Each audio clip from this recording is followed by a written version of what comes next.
केलेली. खरं तर फेरबदल करणं, कोणाला पद देणं हा त्यांचा अधिकार आहे. शिवसेनेचे नेते आहेत. परवा माझ्याशी त्यांचं बोलणं झालेलं होतं. परंतु एक खंत याची वाटते की ज्यावेळेस एखादा प्रामाणिक शिवसैनिक आपल्या हक्कासाठी, आपली बाजू मांडण्यासाठी कधीतरी पुढे येतो, नेते आलं तर नेत्यांची हकालपट्टी होत नाही.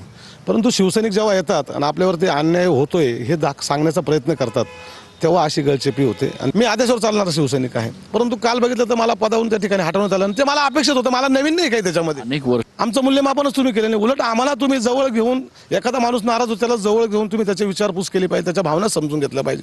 तुम्ही डायरेक्ट पदावरून काढणार, अशा किती लोकांना तुम्ही काढणार आहे? तो तुमचा अधिकार वापरा, आम्ही काही तुमच्या अधिकाराच्या आड येणार नाही. पण अशा किती लोकांना तुम्ही काढणार आहे? मग शिवसैनिकांनी आपल्या भावना व्यक्त करायच्याच नाही का? म्हणून त्या ठिकाणी जरा वाईट वाटतं, बाकी काही होत नाही. पुढची आणि मला काही फरक पडत नाही.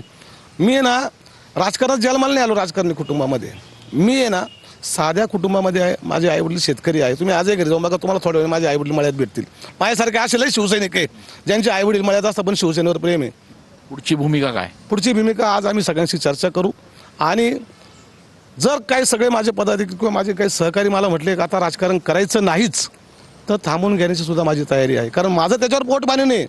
माझे लोक, ज्यांनी मला इथपर्यंत पोहोचवले, घरात त्यांच्या खिशातले पैसे खर्च करून मला इथपर्यंत पोहोचवले ना, त्यांचंच मी ऐकणार.